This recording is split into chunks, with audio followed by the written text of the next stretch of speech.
It was past 1:30 in the morning on North Kenmore Avenue, the street looking calm enough to hear your own footsteps, when the sound of gunfire broke the silence and left a body on the pavement. Folks in Uptown woke up to flashing lights and police tape, and word started spreading before sunrise that it might be the same rapper who had dodged death twice before, the same rapper whose name kept showing up in police reports and rival crews' social media posts, and whose survival had already cost 2 other people their lives. By breakfast, his name was on everybody's lips, but the story didn't start there. To understand how Shaquan young Pappy Thomas ended up on that block, you have to go back to the very beginning. Shaquan Thomas came into the world on May 10th, 1995, in the far north of Chicago, in a neighborhood called Rogers Park, a place with tree-lined streets, old apartment buildings, and a mix of cultures that gave it energy but also tension. His mother, Ingrid Thomas, was raising him in a modest apartment, doing her best to keep him and his brothers on track, while his father stayed in nearby Edgewater, not far from the lake. Rogers Park was a long way from the South Side blocks most people think about when they talk about Chicago's gang wars, but by the time Shaquan was growing up, it had its own map of dangerous corners and shifting lines.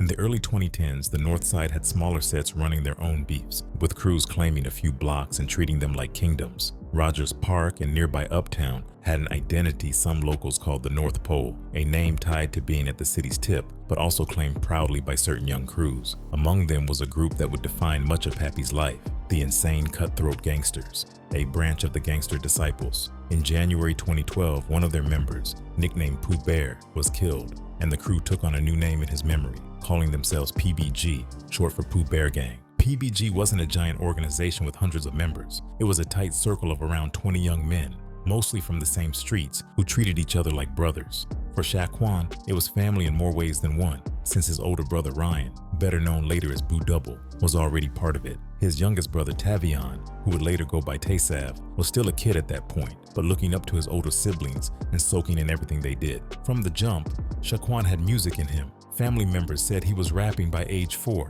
learning from Ryan, who was already playing with rhymes and beats. By the time Shaquan was 12, he was confident enough to freestyle on camera, and a grainy 2007 clip of him doing exactly that would resurface years later, showing the beginnings of the rapid, unpredictable flow he became known for. Around his grandmother, who gave him the nickname Pappy, he was just another grandson. Around his friends, he was the kid who could spit clever lines without breaking a sweat. His mother, Ingrid, would later say the young Pappy persona wasn't the real Shaquan, but a mask he wore to survive the streets he was moving through. She believed he learned early that looking soft in Rogers Park or Uptown could get you picked on, or worse, and the tough, armed, ready for anything image was a way of telling people not to mess with him. Still, it's hard to live inside a mask without it becoming part of you. And as Shaquan got older, the line between the act and his real self started to blur. By middle school, trouble had already found him. There was the time he got caught with marijuana at school, a turning point that almost got him expelled until his mother fought to keep him enrolled. He picked up small charges here and there, disorderly conduct, curfew violations, little fights that landed him in juvenile detention for short stints. Ingrid felt the system wasn't doing much to help him. They'd release him back into the same environment without giving him tools to change it. And outside, that environment was already pulling him toward the street life that was rising alongside the drill music wave, sweeping the city. Shaquan was smart, talented, and restless, and in Rogers Park, that mix could either build you or break you. The next few years would show just how far both paths could go when they're running side by side. By the time Shaquan was moving into his late teens, Chicago was already deep in the sound of drill music, and the city's underground was shifting with that wave. Chief Keef had dropped I Don't Like and put a spotlight on the South Side, while names like Lil Durk and G Herbo were building their own lanes, and that raw street energy was moving through neighborhoods far from where it started. In Rogers Park, young Pappy was building something that felt like the North Pole version of that movement, drawing from his own blocks and his own crew. Pappy had a way of rapping that stuck with you, switching up patterns mid-verse, and then landing back on the beat like he never left it, and the way he carried his words had a natural bite to it. His energy on the mic made every bar sound urgent, and when you paired that with his blunt lyrics, it came across like a direct message to whoever was listening. There was no holding back in what he said, and that made the songs hit harder for his listeners. By 2013 and 2014, his music was moving fast on YouTube and SoundCloud, with tracks like Killer and Homicide turning into anthems for PBG. The videos weren't studio polished. They showed him outside with the crew throwing signs, naming names, and making it known exactly who they were talking about. The circle stayed tight in those visuals, with Boo Double playing the big brother role on tracks, and in the streets, Bang Da Hitta adding his own intensity, Lil Sean showing up as a regular voice, and PBG Spaz holding his spot in the lineup. The music connected with people, but the way Pappy and his crew used social media turned it into something bigger. YouTube views climbed into the thousands quickly, and clips spread on Facebook and Twitter, where people either backed him up or took shots at him. That constant back and forth online became part of the scene, with Pappy engaging in what police later called cyberbanging. His posts and videos sometimes named rival crews like Lock City or Hula Gang directly, clowning them for missing their targets, which brought more eyes to his pages and more attention to the streets. In Chicago's climate at the time, those online words didn't stay online for long. Screenshots of posts and comments circulated through group chats, and crews took them as challenges to be answered in person. For Pappy, each post was both promotion and provocation, and police began to track his online activity closely. They argued that it was part of what kept violence flaring, pointing to his exchanges with rivals as examples. Even as his music picked up more attention, legal trouble kept slowing him down. His record filled with misdemeanors, and officers on the north side knew his face well enough to pull him over or stop him on sight. Some charges stuck, others fell apart, but every time it happened, it pulled him out of the studio and into courtrooms. People managing him said it was hard to keep him focused on recording for long stretches because something on the street or another police run-in would pull him away. That constant push and pull shaped his rise in real time. The music gave him an escape and a platform, but the street still had a hold on him, and his crew's loyalty meant his name stayed tied to everything PBG did. For Pappy, every verse was a way to tell their story, to mark their place on the map, and to send a message to rivals. Each release had the potential to open new opportunities, but it also brought fresh attention from people looking for him offline, making his climb as risky as it was fast. In Chicago's North Side street politics, beef wasn't always clean lines of one nation against another, and Pappy's world was proof of that. The North Side gangs carried long histories and deep grudges, but their rivalries could turn in ways that made even alliances inside the same nation break apart. You had moments where a folk nation set would be at war with another folk set, and that meant GDs going at GDs while still keeping animosity toward rival nations alive. Rogers Park was locked in its own set of conflicts, and PBG was in the middle of almost all of them. The main enemies for PBG during Pappy's rise were the conservative vice lords, the Black Peace Stones, Lock City, and Hula Gang. Each name carried its own weight, and each brought a different history to the fight. The conservative vice lords had a presence in the Uptown and West Side areas, with connections and alliances that stretched into other neighborhoods. The Black Peace Stones had been one of Chicago's most established and feared groups since the late 1960s, and their North Side members were not disconnected from the bigger structure. Lock City, which claimed territory near Howard Street, was especially close to PBG in geography, which meant the chances for run-ins were high. Hula Gang, claiming from the area around Magnolia and Sunnyside, also shared that North Side proximity, and their name would keep coming up in some of the city's ugliest headlines. The violence wasn't just about territorial boundaries, it was also about personal losses. In 2012, the murder of Pooh Bear, the young member whose name inspired the Pooh Bear gang identity, cut deep into PBG. Pooh Bear's real name was Shaquan Thomas, and he was shot and killed in the 1400 block of Westland Avenue in Rogers Park. His death was blamed on rival gang members, and for PBG, that wasn't something to just be remembered. It was something to be answered. From that point, the back and forth with their enemies was fueled by something heavier than just bragging rights. Pooh Bear's killing became one of the key turning points for Pappy personally, because it wasn't just the loss of a friend, it was the loss of someone whose name was tied to the identity they carried in every song and video. In his tracks, Pappy kept Pooh Bear's name alive, and in the streets, the crew made sure the rivals knew the score was still open. That loss deepened the blood feud with groups like Lock City and Hula Gang, who were viewed not only as competitors, but as enemies to be publicly humiliated. Pappy had a habit of turning that humiliation into public entertainment, and that was where his style became dangerous. He would go on social media or drop lyrics in a track that mocked the aim of his rivals, clowning them for missing shots or freezing up when they had a chance. These weren't coded disses, they were direct with names, locations, and incidents woven into the lines. In the North Side drill scene, that kind of taunting didn't just build buzz, it turned the temperature up in real life.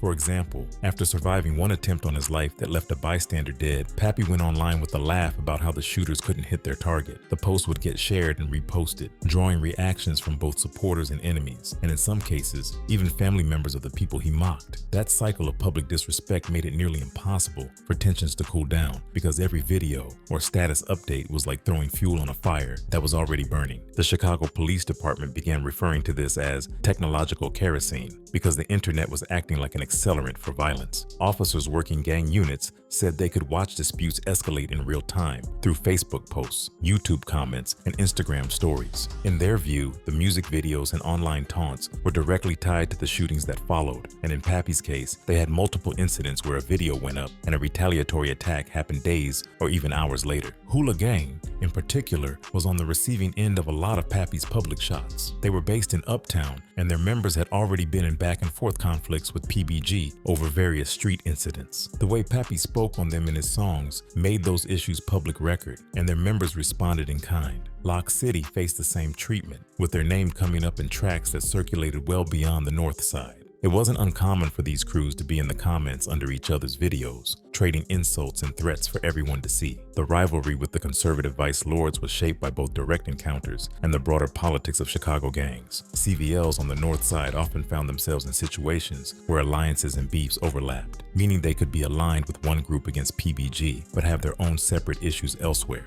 With PBG, the main friction points were street-level run-ins and the way members would call each other out online. That constant stream of public jabs meant that even small disputes had the potential to spiral quickly. Black P Stones had history that went deeper, and while their North Side presence wasn't as large as in some South Side neighborhoods, they had individuals who were respected and connected. Clashes with PBG members often took place in neutral zones like bus stops, parks, or outside convenience stores, where a chance encounter could turn into a fight or shooting. Those moments would then find their way into lyrics, creating another loop of music feeding the beat.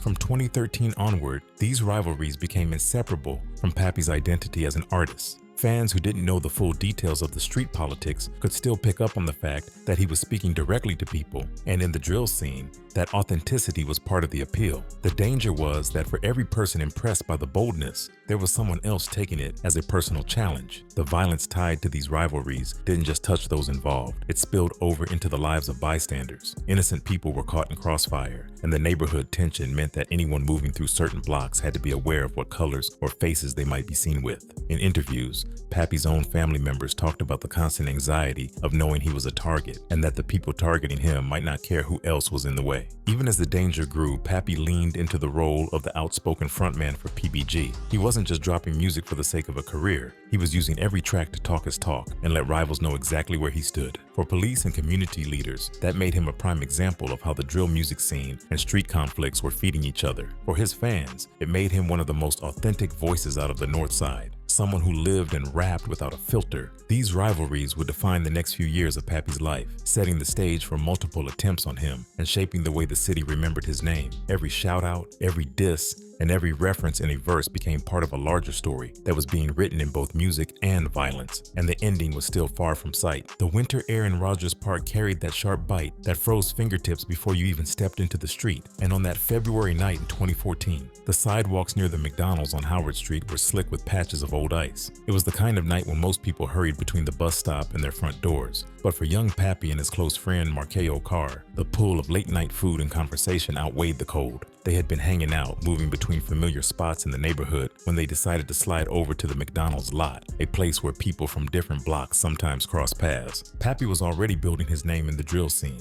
and his presence around the neighborhood was anything but low-key. He rolled with an energy that made people notice, but it also made him a magnet for attention he didn't want. Markeo, 19 years old, was one of those friends who had known him well before the music videos and the growing buzz. Their bond went back to days when they were just kids in Rogers Park, long before the beefs got so public and the stakes so high. That night, the glow from the McDonald's sign lit up the lot in a pale yellow. The snow piled in messy ridges against the curbs. The sound of the drive-through speaker cut through the air every few minutes, mixing with the occasional blast of music from passing cars. People inside were talking over trays of fries, and outside a small group lingered near the entrance, huddled in jackets and hoodies. Pappy and Markeo weren't inside long, before they decided to step back out, leaning against the cold metal of a car as they talked. It happened fast. A figure in dark clothing moved toward the lot, their face hidden behind a mask. The only thing visible was the shape of the gun as the shooter raised it and opened fire. The sound cracked through the cold, bullets snapping past metal and glass. In those chaotic seconds, people dove for cover, some hitting the ground, others scrambling toward the building. Markeo took the brunt of it, hit multiple times before he could even move away from the car. 3 others, including Pappy, were struck as the shooter kept firing, the rounds tearing into the stillness of the night. Pappy caught a bullet in the arm, the pain immediate and sharp, but it wasn't enough to drop him.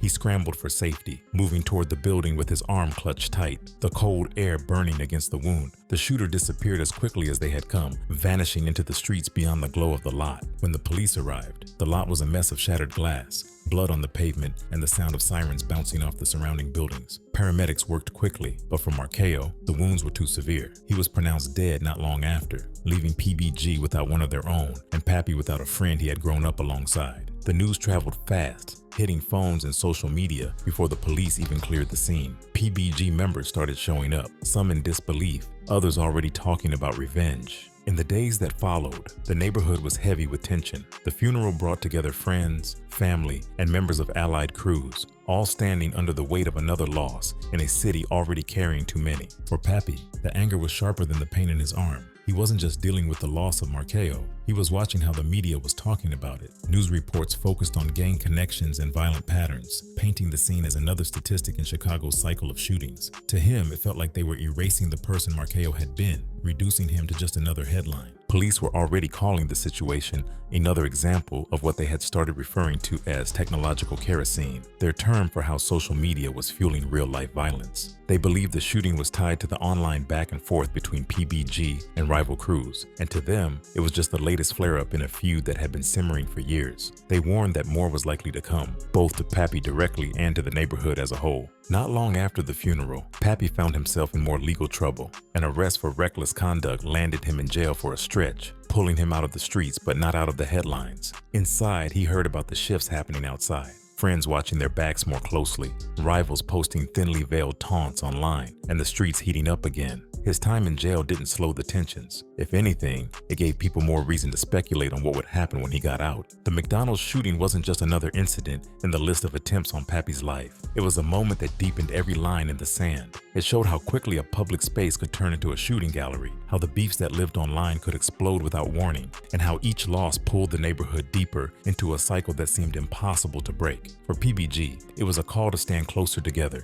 even as they knew it made them a bigger target. On July 12, 2014, Shaquan "Young Pappy" Thomas stepped out into that daylight carrying the weight of both his growing notoriety and the danger that came with it. He was in the vicinity of Devon Avenue, a strip that ran through the neighborhood with its mix of small businesses, bus stops, and foot traffic. The time of day and the openness of the area didn't change the fact that his name had been sitting high on certain people's lists. Somewhere nearby, a member of the conservative vice lords named Eric Vaughn spotted Pappy. Vaughn had history in the North Side's network of rivalries, and the connection between his crew and the young shooters who would soon enter the picture was not just casual street chatter. It was part of the chain of alliances and retaliations that shaped much of the violence uptown. Vaughn didn't move alone in this situation. He had 2 teenage affiliates with him, Denzel Burke, just 18, and Michael Phillips, who was 17. These weren't outsiders. They were products of the same ecosystem of grudges, gang lines, and proving oneself. Witness accounts later painted the image of Vaughn making the call, signaling Burke and Phillips toward the opportunity.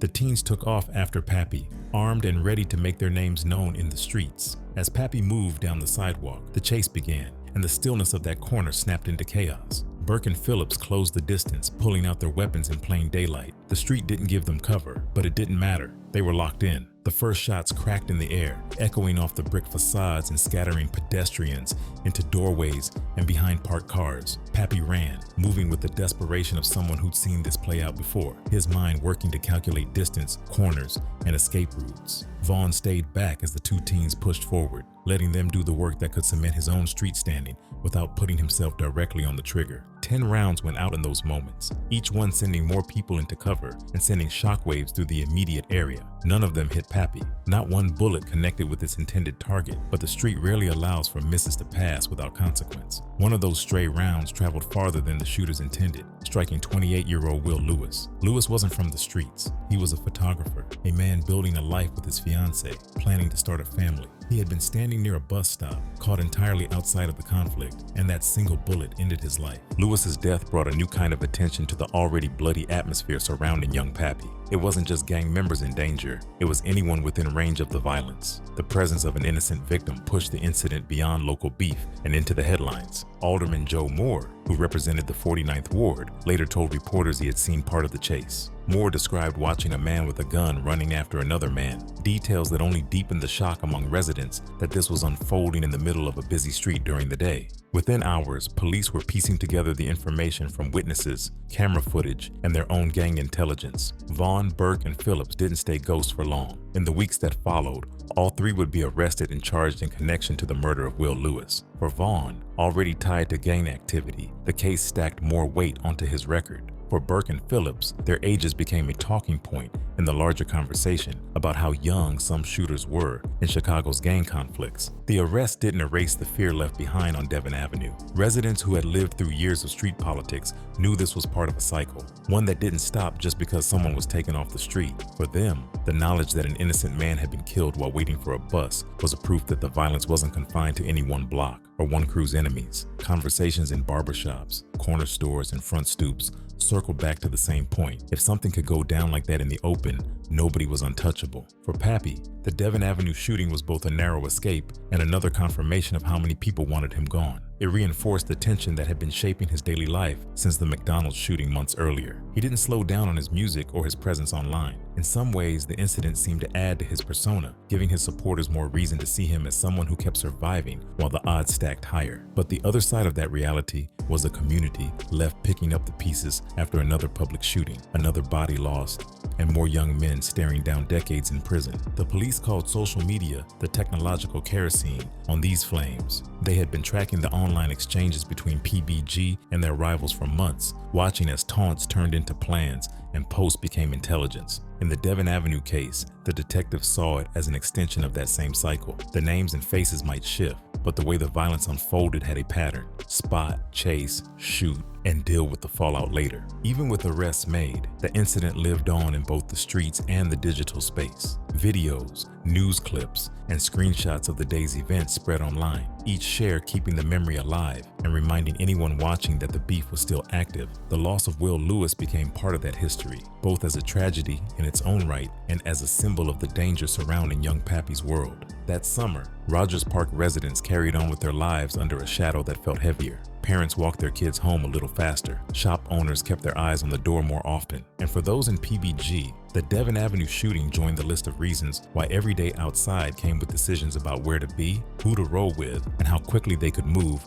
if the wrong car turned the corner. By early 2015, Shaquan Thomas was no longer just a local name inside Rogers Park. His reputation was spilling into other parts of Chicago. And for the police, that meant his file was getting thicker by the week. They already had a record of his run-ins going back to his mid-teens. And by this point, it showed 11 misdemeanors and a felony, the latter tied to a 2013 gun charge, where officers claimed they caught him with an illegal firearm. For the police, this was proof that he was both armed and active. For Pappy and his people, it was just another example of how carrying a gun in their neighborhood was less about choice and more about survival. The increased spotlight on Pappy wasn't only because of his music videos or online presence, it was also because every time there was a shooting involving PBG, his name was somewhere in the conversation, whether he was actually there or not. That type of notoriety made him a high priority target for CPD's gang units. Detectives, tactical teams, and even SWAT started keeping tabs on where he moved, who he hung around, and what events he was planning. In the city's official view, removing him from the streets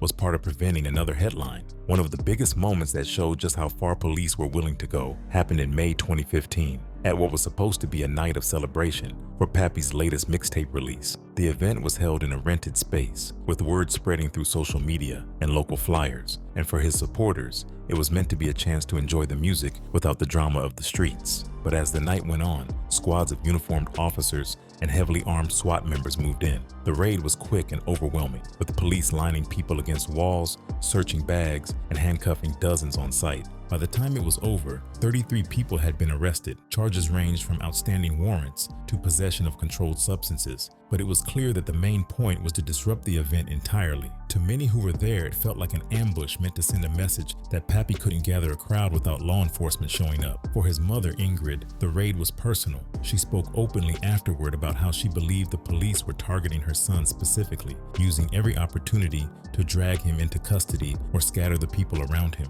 That tension wasn't just between Pappy and the police, it was felt across Uptown and Rogers Park. The neighborhoods were in a fragile state. Gang rivalries had intensified. Shootings were happening in quick bursts, and residents who weren't part of the street life still found themselves ducking bullets or avoiding certain blocks. In that climate, Pappy's rising fame acted like a lightning rod. He attracted attention from supporters, enemies, and the police, often all at the same time. Inside PBG, there were voices trying to steer him away from the cycle. Friends and collaborators pushed him to focus fully on music, arguing that he had a real shot at making it out. They pointed to his growing YouTube numbers, the respect he had from other artists, and the way his name carried weight outside the North Side. To them, the problem wasn't his talent, it was that he couldn't leave the streets alone long enough to let the music work for him. But walking away from that life wasn't as simple as picking a new route home. Every diss track, every online taunt, and every public appearance kept the beefs alive. And for someone like Pappy, whose music thrived on authenticity, staying quiet or invisible wasn't in the plan. Even as the police pressure mounted, he doubled down on showing up in his videos with his crew,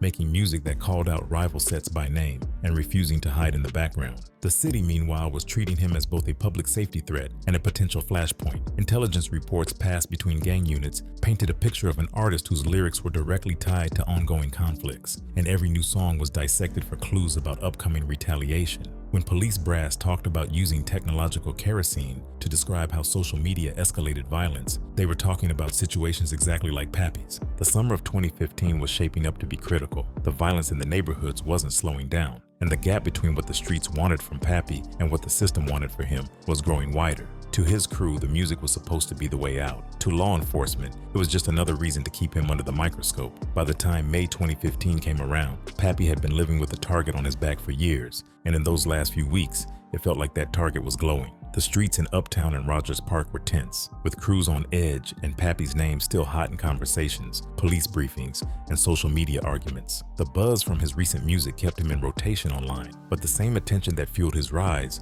was pulling more eyes onto him from people who wanted him gone. On May 21st, 2015, Pappy dropped what would be one of his final releases, the track Shooters, featuring Lil Sean. The beat hit with the kind of energy drill fans expected from him, but it was the content that stood out. The song was more than just a street anthem. It was a direct shot at his enemies, layered with name drops, sly references, and open taunts about their inability to hit their targets. He mocked their aim, bringing up past situations where bullets flew but missed, and the hook made it clear that he saw himself as someone his rivals couldn't touch. The video for Shooters showed Pappy in familiar territory, posted with his crew, repping PBG alongside Lil Sean, who had become one of his consistent collaborators. They flashed signs, rapped straight into the camera with that mix of confidence and defiance, and sent out more of the same coded and uncoded messages that had long been part of their music. For fans, it was another reminder of why Pappy was considered one of the most fearless on the North Side. For rivals, it was another reason to try to prove him wrong. The release came with more than just the music.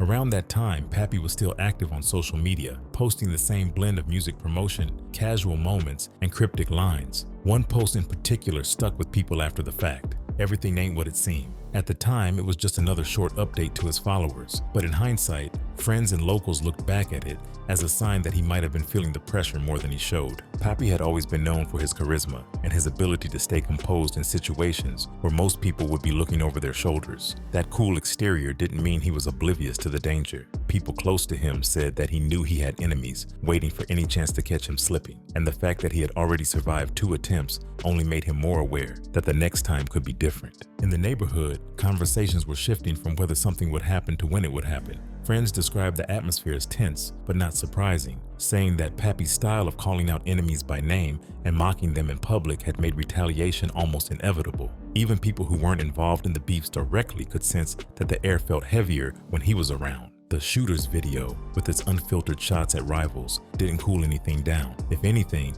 it poured more fuel onto a fire that had been burning for years. Some of his boys told him to focus on the music and stay off the streets, to let the buzz from the track carry him into the next project. They wanted to see him in the studio, not outside where the wrong person could pull up. But for Pappy, the streets and the music were connected, and pulling away from one felt like pulling away from the other. In those final weeks, it wasn't just rivals and friends watching him closely. The police still saw him as a key figure in an ongoing cycle of violence, someone whose presence could trigger a chain reaction. They had already made multiple attempts to keep him off the streets, and every new video, every public appearance, and every social media post was another reason for them to keep tabs on his movements. Despite that pressure, Pappy was still moving through his routines, still recording, still linking up with his crew. The shooter's release gave him more momentum online, and fans were talking about it heavy, breaking down lyrics, sharing the video, and quoting the most aggressive lines. But in Chicago, especially in that era of drill, a track that hit that hard was never just entertainment. It was part of the larger conversation in the streets. For some, Shooters was a final statement of who Pappy was,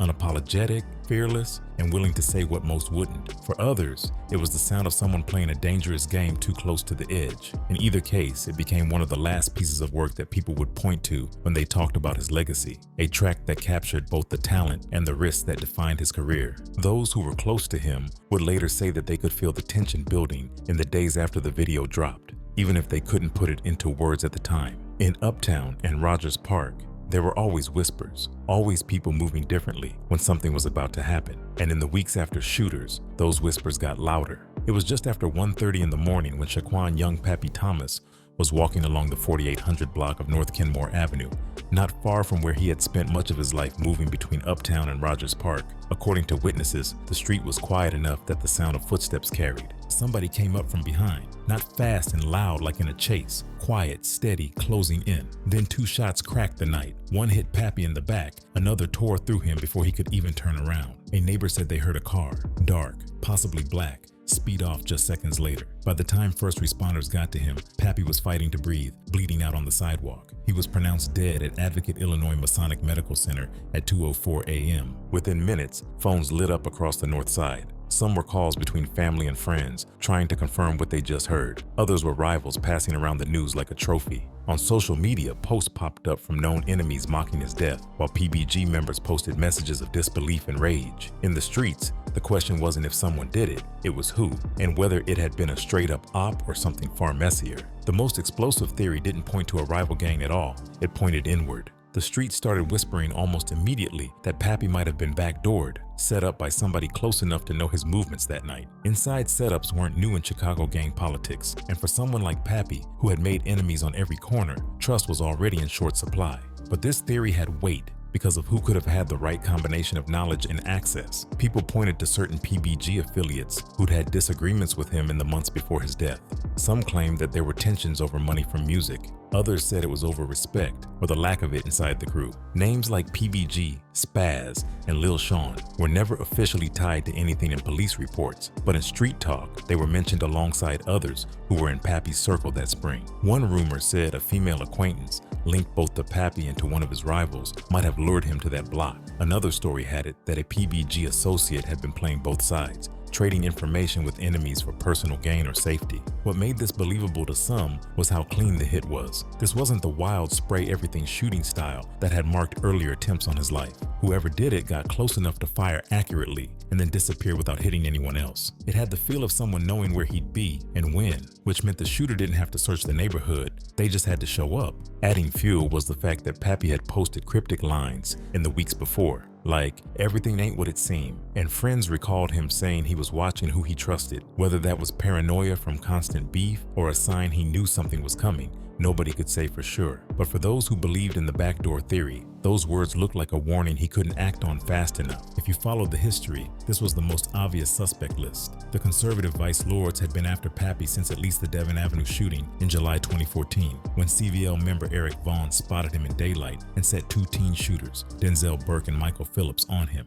They'd chased Pappy down the street, firing 10 rounds, missing him entirely, but killing 28-year-old photographer Will Lewis with a stray bullet. That murder had brought massive media coverage and made Pappy's name even hotter with police. The Vaughn Burke Phillips arrests didn't erase the CVL grudge. In fact, the street view was that it made it worse. Vaughn was already facing charges from other shootings, and word was that losing Pappy that day had been a major embarrassment. For a crew that prided itself on its reach, missing a target that publicly mocked their aim was a hit to their reputation. Pappy didn't help matters. After that incident, he went harder with the taunts, both in music and online. In Shooters and other tracks, he made references to his rival's bad aim, doubling down on insults that the CVLs took personally. Social media posts weren't subtle. There were direct name drops and laughing emojis, pictures of him in rival territory, captions daring them to try again. The Uptown Hits style also fit the CVL profile in some people's minds. 2 clean shots from behind, no stray rounds hitting random bystanders this time. It looked like a correction of the Devon Avenue mess. And Uptown wasn't CVL territory, but it was close enough to reach with a quick in-and-out run,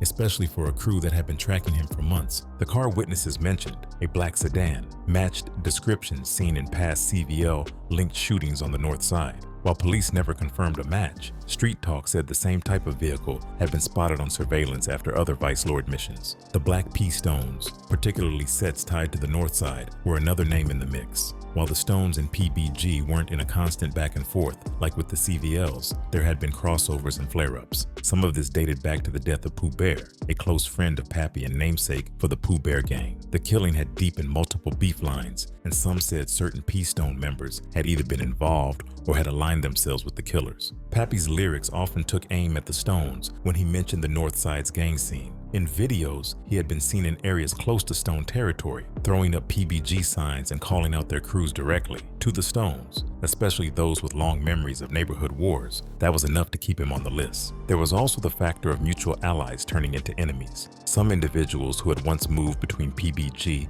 and Stone circles without drama found themselves forced to pick sides as tensions grew. In that split, grudges formed that weren't always public, making a targeted hit possible without it being obvious from the outside. While the Stones didn't have as high profile a failed attempt on Pappy as the CVLs did, the theory here leaned on the idea of quiet patience. They'd let other crews take the spotlight while waiting for a moment when the heat was lower, then sent someone in to make it quick. The low round count and execution style approach on Kenmore Avenue fit that possibility, especially if it was done by someone who didn't want to draw the same kind of police swarm that followed the Devon Avenue chaos. Lock City and Hula Gang were 2 names that didn't dominate headlines the way CVLs or Stones did, but in the local beef web, they had weight.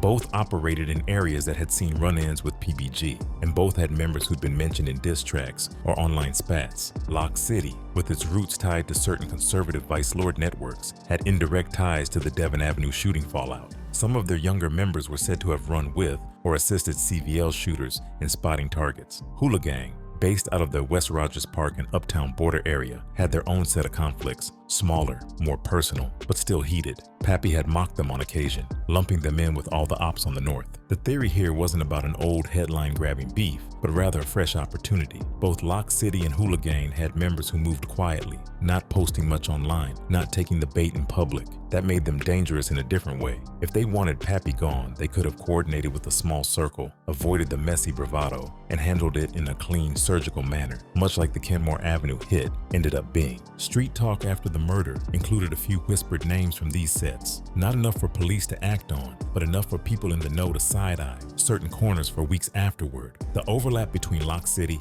Hula-affiliated members, and CVL allies made it even harder to pin down who, if anyone from these crews, had a hand in it. The deepest, most uncomfortable conversations didn't happen on social media. They happened in private, between people who'd known Pappy since he was a kid, and those conversations sometimes landed on names nobody outside the circle would expect. The inside setup theory had already touched on this, but some people expanded it to include even more possibilities. PBG was tight, but it wasn't immune to fractures. There had been talk of disputes over music money. Who was funding what? Who was profiting? Who was owed? A few members reportedly felt like Pappy's growing fame was outpacing the group's overall benefit, especially with police heat constantly circling their blocks because of him. One whispered suspect was a guy Pappy had grown up with, but had recently stopped hanging with as much. Another was someone who'd been in the room for tense arguments about how shows and music videos were being run. Even some of the younger affiliates, hungry for clout and eager to prove themselves, were said to have been reckless with information, talking too much in front of people who weren't really family. There was also the uncomfortable possibility that a friend's associate, not a PBG member directly, but someone who was around enough to blend in, could have been the leak. In that case, the killer might have been a hired hand from outside the immediate beef lines, someone brought in just to execute the hit and vanish. This theory was the hardest for people who loved Pappy to swallow, because it meant the danger didn't come from blocks away. It might have been sitting right next to him in a studio or a car. By the time the sun came up on May 29, 2015,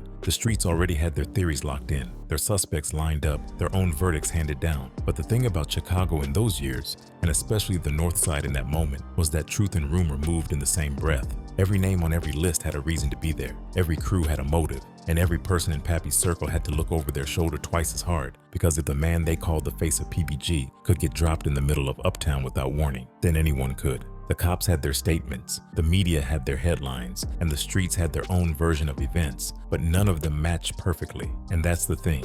In Chicago, especially in those days, the real story almost never came out in the open. It stayed where the bullets came from, the shadows. Pappy's murder sent a shockwave through Rogers Park, Uptown, and every set that had crossed paths with PBG. The grief inside his circle turned to rage almost immediately, and within days, the streets were already whispering about who was next. Friends, allies, and even loose associates began treating every Facebook status, every Instagram post, as a potential spark for bloodshed. The first major retaliation came just 4 days later, on June 2nd, 2015. Jermel Dossie, a known PBG affiliate, spotted 24-year-old Clifton Fry in Uptown. Fry had made what was seen as a disrespectful Facebook comment about Pappy's death, and in the tense, grief-fueled environment, that was enough to seal his fate. Witnesses later told police they heard Dossie confront Fry, and within seconds, shots rang out. Fry was hit multiple times and died at the scene. For PBG, this was framed as payback, a message to anyone thinking about mocking their loss online. The summer heat only made things worse.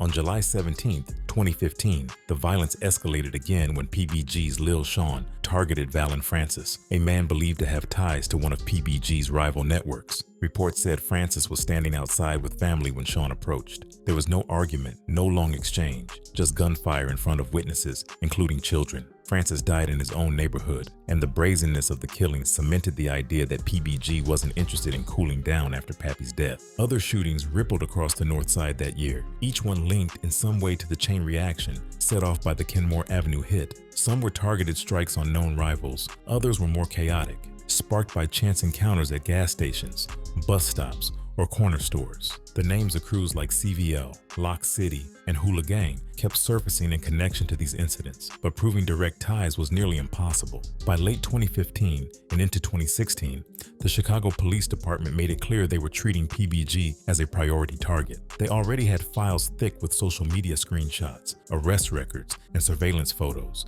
but now they were stacking those files with fresh warrants and coordinated raids. Every arrest was another attempt to take a shooter off the street, and the department made no secret of their belief that removing key PBG figures could slow the violence. The pressure mounted year after year. By 2018, the combined toll of jail time, probation violations, and street killings had gutted PBG's core. Jermel Dossie was serving time for the Fry murder. Lil Sean was also locked up, facing a lengthy sentence for Francis's killing. Bang Dahida had dealt with his own legal troubles, and other recognizable names from the PBG videos had either relocated, been taken out in shootings, or fallen into the system. The once tight circle that had rallied around Pappy's music was fractured, spread out, and struggling to maintain the same presence. But the thing about these wars was that they rarely ended neatly. Even with so many key members gone, the grudges lived on. Younger affiliates took up the PBG name. Old beef simmered in online posts, and the streets stayed alert for the next wave. For some, Pappy's death became a rallying point, a reason to keep the fight alive. For others, it was proof that staying in too deep for too long could only end one way. By the time the dust settled on those first few years after May 29, 2015, the city had changed, but the cycle hadn't. Uptown and Rogers Park were still hot spots on the police map, and PBG's name still carried both respect and fear. Pappy was gone, but the war he left behind was still finding new soldiers to fight it. By 2018, the story of young Pappy had already crossed from street legend to cautionary tale, told in barbershops, back porches, and online forums. His music still lived on YouTube, tracks like Homicide and Shooters, racking up millions of views, serving as both an anthem for some and a grim reminder for others. Younger rappers in the Northside drill scene credited him for showing that Uptown and Rogers Park could have a voice in a movement often dominated by the South Side. Within PBG, his absence left a hole that was never fully filled. Budubble kept recording, dropping tracks that sometimes carried Pappy's unreleased verses, almost like keeping his voice alive in the booth. Lil Sean, after his own arrest, was remembered for his loyalty and the path he took after Pappy's death. For many of their friends, the years after 2015 felt like a slow fade, more funerals, more mugshots, fewer moments of celebration. Outside the circle, community leaders and even some former rivals admitted that Pappy's charisma could have taken him far if the streets hadn't kept him locked in a cycle. Chicago police still used his name when talking about how social media fueled violence, pointing to his online taunts as examples in community meetings. Yet among fans, he was remembered as someone who spoke exactly how he lived, with no filter, no disguise. Today, murals in Uptown and Rogers Park carry his face, painted alongside candles and tags that read, Pappy Gang. For the people who grew up with him, the story isn't just about how he died, but about the energy he brought every time he stepped into a room or a recording booth. That's the part of the legacy they want to keep alive.